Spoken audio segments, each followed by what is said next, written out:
everyone, and welcome to another episode of Zareth Prevails. Oh man, this is going to be a little controversial potentially. I want to talk about mods today, guys, and specifically I want to show you guys a few different concepts for characters you might be modding incorrectly.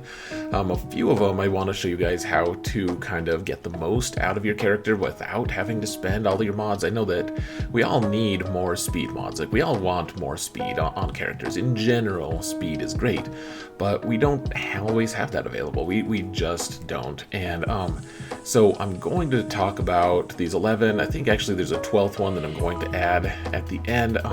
Characters that a lot of people just don't understand what's going on. A few of them are going to be pretty defiant of the kind of preconceived notions of what we're supposed to be doing. And so anyways, I hope we can all learn something from this. I hope the comments are full of people who are super angry and telling me that I'm just ridiculous and stupid and wrong, but I hope that those people have the sense to actually tell me why and give good reasons for it. So one way or another, I hope this sparks some good discussion, and maybe we can all learn something. So let's just go down the line here. First off, we have General Skywalker, and so he's got a lot of rules. He's one of the best characters in the game, etc. And one of the things that people really latch onto with General Skywalker is his how he gains all this max protection and defense and everything for all the 501st. And so what people are trying to do is a lot of people will put defense mods on him or high protection mods on him, and I can understand that. That's what I did initially, and he still hits kind of hard anyways. He still reduces that max health. That's great. And what I'm going to say here, this isn't necessarily crazy breaking news, but what I'm going to argue is that he should actually probably just have a lot of offense, especially in these days of Galactic Legends encountering and everything. He hits like a damn truck if he's modded for offense. And so you can see I have an offense arrow on him. He gains a lot of turn meter from on the different teams he's on. He doesn't need a huge amount of speed, as you can see. I do have some defense on him, all of that, but offense and crit damage is great. But mostly you want offense. You can throw protection on him on the mods that you can. Protection is still nice, but what I've found is if you do the whole protection thing and everything, you might be guarding a little bit against Commander Luke and other characters, but on the backswing, the new Commander Luke teams with Chupio are still going to blow any defense-oriented General Skywalker out of the water anyways. So you're going to win a mirror match with General Skywalker regardless of how you're modded. Frankly, if it's offense or if it's defense or protection or whatever, you're going to win that mirror match. But if you're going up against Galactic Legends and trying to take out characters with a ton of hit points and protection and all of the different things, having a ton of offense is actually just really great. So here's what I have. I know that other people get theirs up even higher, but one way or another, this number is pretty important. I think that this is the superior way to mod General Skywalker these days, and it's super fun. It's way less fun if you mod him for protection and defense. Once I modded him this way, I started enjoying that character quite a bit more. Now let's talk about Commander Luke here for a minute. Now this is a classic example of do as I say, not as I do. The reason for that is Commander Luke is a lot of times these days going to be paired with Chupio, and what Chupio does is take 40% of the leader's offense and health and protection, all of this stuff. Maybe not protection, but he takes all of these stats, and so what you want to do to be able to maximize that is put offense mods on Commander Luke. And I know that a lot of people already are doing that. Some people mod him for speed, some people mod him for crit damage. That's what I have. I have pretty good speed on him. I'm so reluctant to give away this set because it's not my very best crit damage set, but It's one of my faster ones. I'm going to need to put offense on here just because Chupio takes that offense, steals 40% of it, so it's a pretty huge amount, and then he redistributes like 20% of it, something like that. So the whole team benefits from having offense mods. That's something new though. Before I used to say like, well, whatever, do crit damage or crit chance, or not crit chance, crit damage or offense. It's all the same for Commander Luke, or at least close enough that it doesn't matter. But now that we have Chupio, we want those offense sets on him. And actually, while we're on that topic, I'm just going to skip one real quick. Is Han Solo. Before and this is another case of do as I say, not as I do. I used to have him super slow because Commander Luke gains his whole team a ton of turn meter, and a couple extra speed on Han didn't matter nearly as much as having extra offense. And so what I would do is put this offense arrow on him, and that's awesome. That's wonderful. It does way more damage, etc. And now we're going to need, I just haven't found a good arrow for him yet. You need speed on him though, because of the new turn meter rules. The way that turn meter works, it used to be just if you did a mirror match, then Han Solo could go first or second. It was a coin flip, and that's fine. That's good for some reasons. It was aggravating, but now that they've changed the way turn meter works and turn order goes, Han Solo, whichever Han Solo is faster, is the one who's gonna shoot first. It's gonna be the true Han Solo, so to speak. And so he's going to benefit from being fast. Like people with like 100 plus speed Han Solos are going to benefit a lot if you need to mirror match. And so if you place your Han Solo team, or your Commander Luke team with Han Solo, if your opponent has a faster Han Solo than you, then he can actually just solo. He can beat your Commander Luke team, even if he doesn't have Chupio on his team at all. Like, I know that recently someone beat my own Commander Luke team with a pretty bad Commander Luke team just because they had a faster Han Solo. And so him being slow is just kind of a gateway to being mirror matched to death really easily. So that's going to change on mine eventually once I find the right arrow, but that's something I want to point out. Now, let's do a couple ones that are kind of mod savers, like speed savers. So you can put your better, faster mods on other characters and spare you can just spare yourself quite a bit. So the first one is Nest, and there's a few different ways to mod Nest. I know that it's kind of cool in the higher level guilds now to make her super duper fast, and I get that. I think that maybe that's a better way overall to mod her, but if we're trying to maximize our mods usage and trying to make get the most out of our total mods, I still think that a slow tenacious Nest is going to be great. So what I'm doing with Nest here, and it's not really news. I have my Nest at some speed, just some incidental speed. I do like her to have a little bit of extra speed just so she can have more turns, but you don't want her to be super fast because you can time people out. I recently just timed a Darth Vader team out who was trying to counter my Rey team. They killed Rey, they killed everyone else, and then timed out on Nest because she is so hard to kill. So the way you want to mod Nest, you want as much tenacity as you can. This is not the most tenacity in the whole world. I know that other people have her over 170. I would say if you can get her to 155 or higher, that's going to be good. The higher you get her, though, the better. I found that like if you get her to the above 160 mark, you can start doing silly things like having her solo like Padme squads and stuff, depending on who's on the Padme squad. But having that high tenacity means that she can't be stunned, she can't be dazed, all these different things that you really need her to be able to fight through, and then you want a lot of health on her. Incidentally, on top of that, if you can fit extra crit chance, which I don't have a huge amount of crit chance, but this is okay. This is an okay amount, and then stacking damage. She's very mod hungry. Like, she would love more potency as well. But you can see I have an offense, arrow, a crit damage, triangle, a tenacity, cross, and a health circle. So all these things, you want tenacity, secondaries on all of them.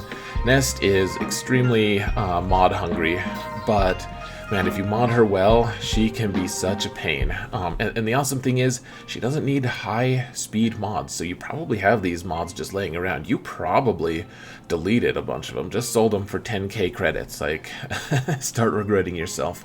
But she can be an absolute monster if you mod her, and she doesn't even need speed, which is, in my opinion, some great news.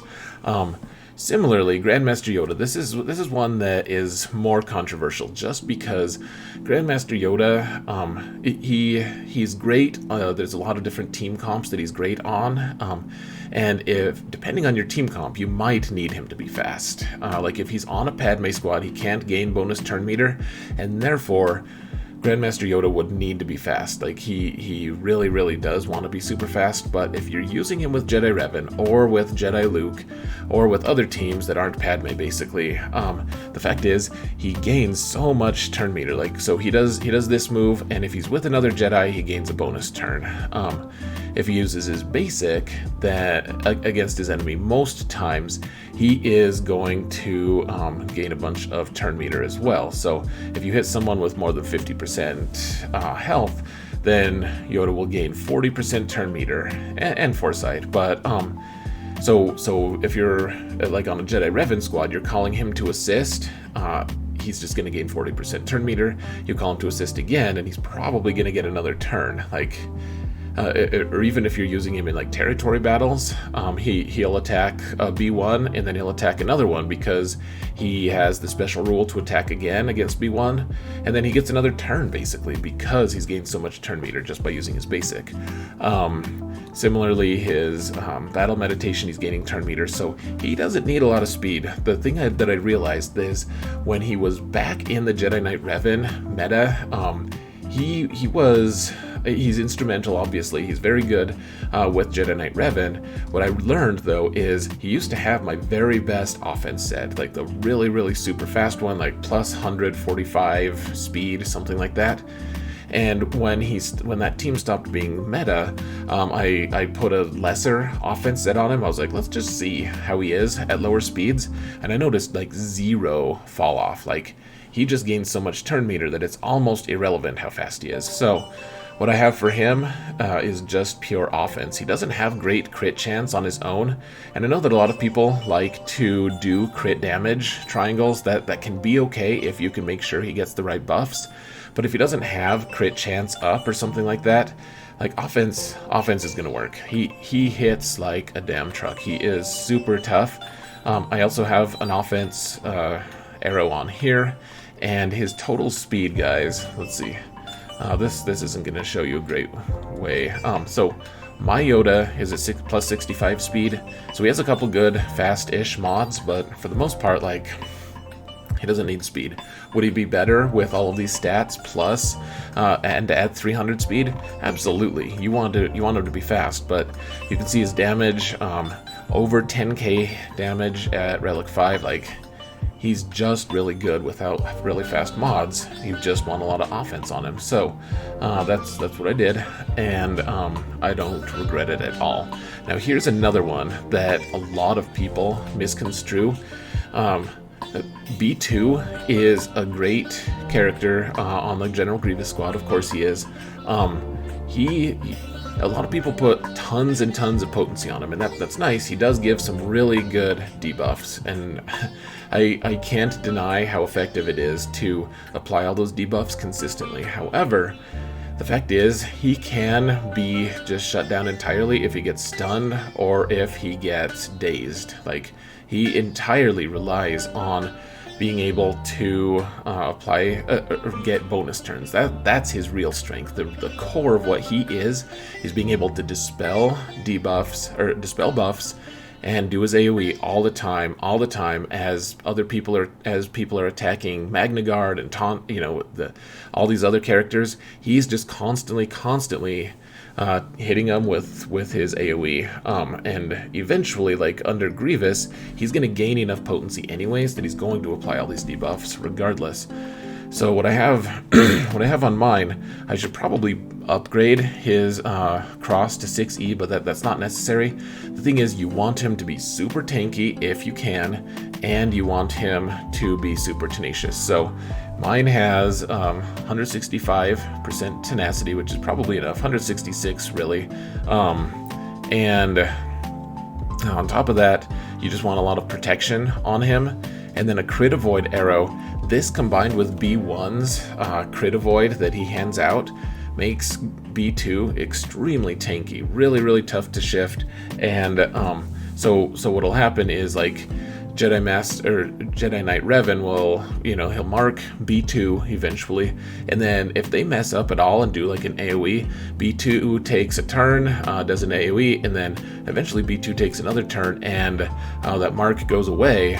You just have to survive it. So trying to do as much protection and as much crit avoid as you can on him is really going to be beneficial. You don't need speed on him. I see people use speed arrows here, and I cringe really hard because you really don't need any speed. Mine is at plus 23 speed. That's just incidental. It's like, oh, this one has plus 3. Oops, like he just happened to have a speed secondary, so whatever. So he doesn't need speed, he wants tenacity. In my opinion, that's the best set. Potency is also okay, but just keep in mind, crit avoid arrow though, guys. Crit avoid arrow on him is good. Like, protection arrow is fine. Crit avoid is the better one though. Especially because a lot of times your Grandmaster Yoda is not going to have a super high crit chance anyways. So another one that you don't need speed on at all is a Snowtrooper. And I know that a lot of people don't use Snowtrooper just because they don't have their trooper team up and running.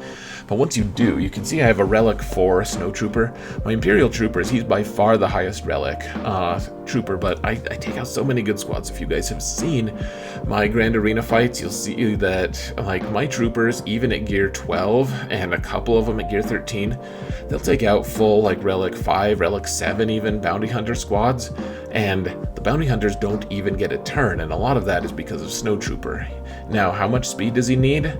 He needs nothing, really. 47, I don't even know why I have him that high. What he really wants, he wants crit damage here, he wants offense, and he wants offense on his arrow. If I was really smart, I would have this as 6E, and I would have this as 6E. And then the rest, he is plus 11 speed. Like, that's unnecessary. You don't really need that. Probably better to have crit chance, honestly, if you can on him, just so he does more crits. But as it stands, at Relic 4, my crit chance is at 72. It's pretty good. And then with Stark's buffs, with crit chance up, like, he's good. So a little extra health, that's fine. I just did this probably because I wanted the triangle that was 6E, and then I wanted a mod that matched it. But you could do anything with the other one. You just want crit damage and no speed. No speed necessary for Snowtrooper. He especially if you have Piet with him, man, he gets spooled up. He's doing over 100k hits on his AoE. It is nuts. It's so cool. Those characters all kind of don't need speed. Now, here's an interesting one with Jedi Knight Anakin. One thing that a lot of people are doing now, I know that some people want just health on him, or they say like defense set with health primaries, and it's like, okay, there's a lot of different theories on what exactly Jedi Knight Anakin should have for his sets, and I'm not going to argue that. I really think the crit damage it's treated me pretty well. Having more health is always nice, but he needs damage too. The thing I want to point out here is you usually want a potency cross, and the reason for that is once you get that potency up on him, it becomes extremely difficult for Nest to try to solo your Padme squad. If your Padme squad is on defense in Grand Arena, and someone has a really good Nest, what they're going to be looking at is, can Anakin get any of the... Can he get healing immunity on Nest? Because healing immunity on his basic is applied with his basic, and if Nest can't heal herself, she needs to be able to heal herself. That's a necessary component to being able to win the fight. If she can't heal herself, then she is just screwed and she's gonna die. And so this actually happened recently for me. Someone tried to solo my Padme squad, and they said they didn't realize that my potency was so high on Anakin, and even though they had 160% tenacity on Nest, my potency kind of negated that. So I mean, sure, they still had a 60% chance to resist, but over the course of time, like it's a slow Nest, he's going to hit her at least twice every time that Nest goes. And if he can apply that healing immunity, then every time that she takes a turn, she's not going to be able to heal herself, and then you get a big hit on her, and eventually you can take her out. So that fight only lasted like a minute and a half, and Nest was dead. So potency cross on Anakin is actually a really strong choice. Now, as to the other pieces, it's not a big deal, honestly. Now here's one that's going to be super controversial in my opinion, is Bossk. Now everyone, man, I swear, everyone says you want a tenacity cross on Bossk, you want all the tenacity on him, and I get that. I understand the idea behind it, and honestly, if you're using your bounty hunters to consistently counter Night Sisters that are on defense, which if you're seeing Night Sisters on defense all the time, it surprises me. I see that sometimes, but you don't need bounty hunters to take out Night Sisters, in my opinion. So, you see people do it though. It happens, and if that happens, you want to protect against the stun. He shouldn't be stunned. Putting tenacity on him isn't a bad idea. However, here's the thing, guys. I don't feel like it uses the most of his leadership. So the reason people want that tenacity on him is because with his lead, he's gaining all kinds of tenacity. So he's gaining plus 50 from his lead, and then as his payout, he gets more or something. I forget what it is. One way or another, he does get to pretty high tenacity if he wants, so he can resist all the things, and that's wonderful. The problem being is he has more important mechanics available, in my opinion. Now, this is, as I said, this is going to be controversial, but here's how it works: is he gains extra max protection from his leadership, and that's great.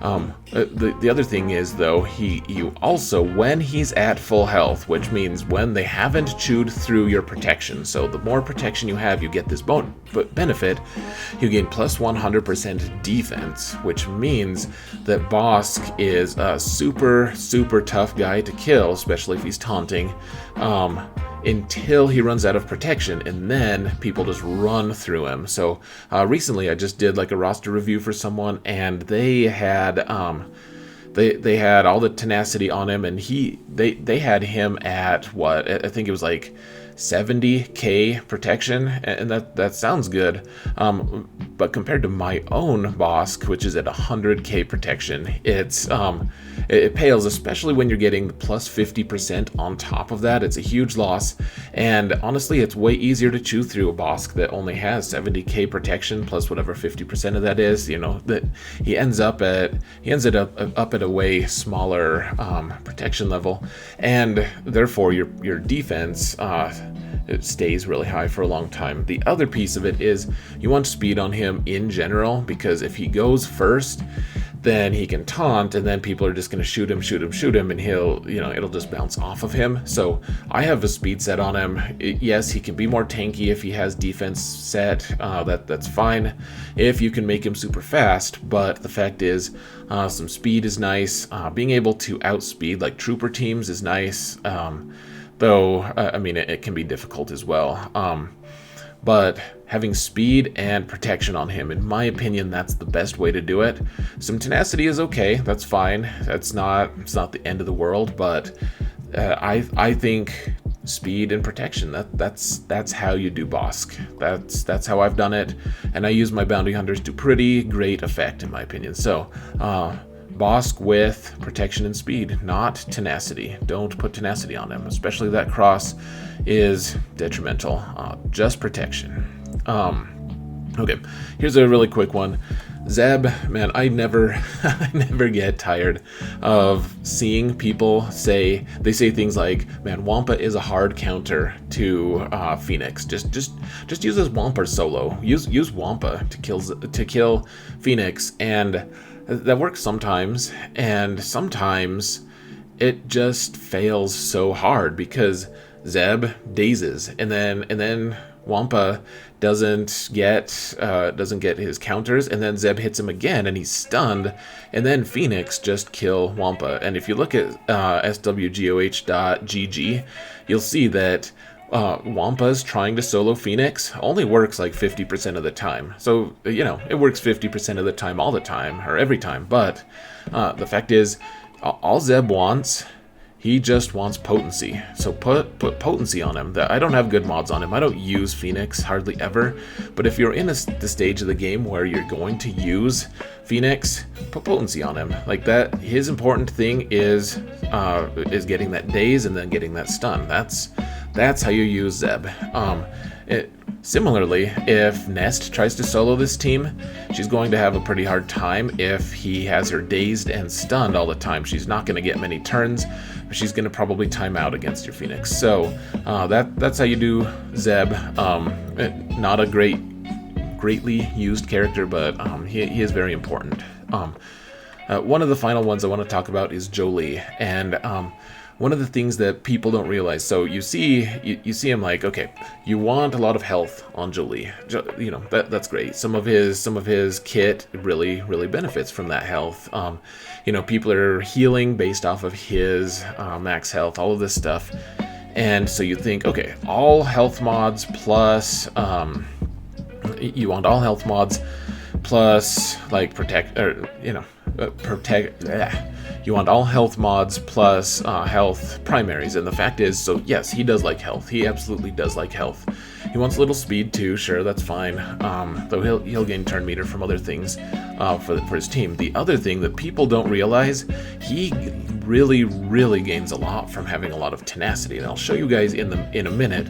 But the goal here is trying to get Jolee to over 150% crit avoid, and that sounds like impossible to do, but the fact is it is crucial for him to be able to do that, because especially if he's used to counter General Grievous teams, which that's less often these days. He's kind of left on the bench a lot of times, but the fact is he becomes like this unkillable tank kind of character if he has all that crit avoid. If he's used to counter General Grievous, whose kit, his leadership, negates 50% of a character's crit avoid, if Jolee is at 150%, he still isn't ever going to be crit. He'll still be at 100% crit avoid. So he has tenacity here, and he has crit avoid arrow. Now let me show you guys. So, and then he has health on these two, so that's fine. He also has a tenacity set. The reason I'm doing tenacity though is one of his uniques. I don't remember which one. Let's see. Okay, so he gains plus 100% tenacity, and he's immune to turn meter reduced. That's great. Okay, so at the start of the battle, he gains bonus crit avoid equal to half of his tenacity. And so he takes this 100% tenacity, he takes whatever is in his kit, and then he gains that much crit avoid. So he's got 100% tenacity here, and then he's got, basically, we'll just call this 100% just to make it easy for us. So this is actually kind of overkill. I don't need this much, but you do want it at lower relic levels, I believe. Anyways, so his tenacity... So he's gaining 50% of his total tenacity. So he's at 200% tenacity, which is great because they're not going to debuff him either. But on top of that, he's gaining plus 100% crit avoid just from the tenacity. Okay, so that is actually good. So we have plus 100% crit avoid. We want to be at 150. So if you combine his crit avoid from his relics plus his plus the arrow that he's actually at he's 135%, 141-ish% crit avoid. So against General Grievous, he's going to be crit very little. So actually, all of that tenacity was warranted. And then as you increase his relic levels, he's going to add more crit avoid. So that is absolutely something to look at for Jolee. I bet you never realized that tenacity was so important on that guy, but there it is. And then, let's see, finally, the one that I don't have selected here, but I think is also someone you should pay some attention to at least, is old Daka. And looks like we have an error, so let me pause it real quick. Okay, and we are back. Let's get that music started for just a little bit longer. This shouldn't take long. So, and I'm probably just going to leave this, the whole error thing in here just for fun. So, with old Daka, this just bears repeating. So, there's at least one modding website that says that she doesn't need much health, that you just want, like, potency and like even some like protection. It's super weird. The fact is, with old Daka, especially with her Zeta, which her Zeta is really good now, you want a lot of health, and that's like it. Some speed is good, and I've seen some people with some really fast Dakas, and that can create problems for certain compositions and teams. But the fact is, she gains a huge amount of turn meter every time someone dies. So if you look at this one, she gains 50% turn meter every time someone dies. And so the Night Sister team is kind of designed to have a lot of deaths, and the fact is, the only one you never want to die is old Daka. So she gains 10% of her max health every single time someone dies. So that's, if you have her at 128k health, she's going to gain 12,000 health every time, almost 13,000 health every time someone dies, and that pretty quickly becomes very unapproachable to be able to one-shot her. And if she's taking on General Grievous or other really high power characters, you really need that. So all the health that you can, and then some incidental potency is fine. You don't want the cross to be potency, you just want health, and health, and then incidental speed and potency are great, but those are the things that she wants. And I feel like that's fairly obvious, but man, I've seen a couple instances recently where she's like less than 100k health, and that is so bad. It is just not good. You want her to be as high health as possible. So anyways, guys, that's it. I know that there's a lot of bad modding out there. There's a lot of times that people just don't know what they're doing, and there are other times that people do know what they're doing, and they know what they're doing better than I do. So this isn't intended to be like the gospel of modding. A few characters warrant a little bit more discussion, in my opinion. So I would love to hear what you guys think I'm doing right, doing wrong, whatever. Hopefully this generates some discussion. But until then, guys, I really appreciate you guys watching. Thank you all so much, and remember that in all things, Zereth prevails. Have a good one, everyone.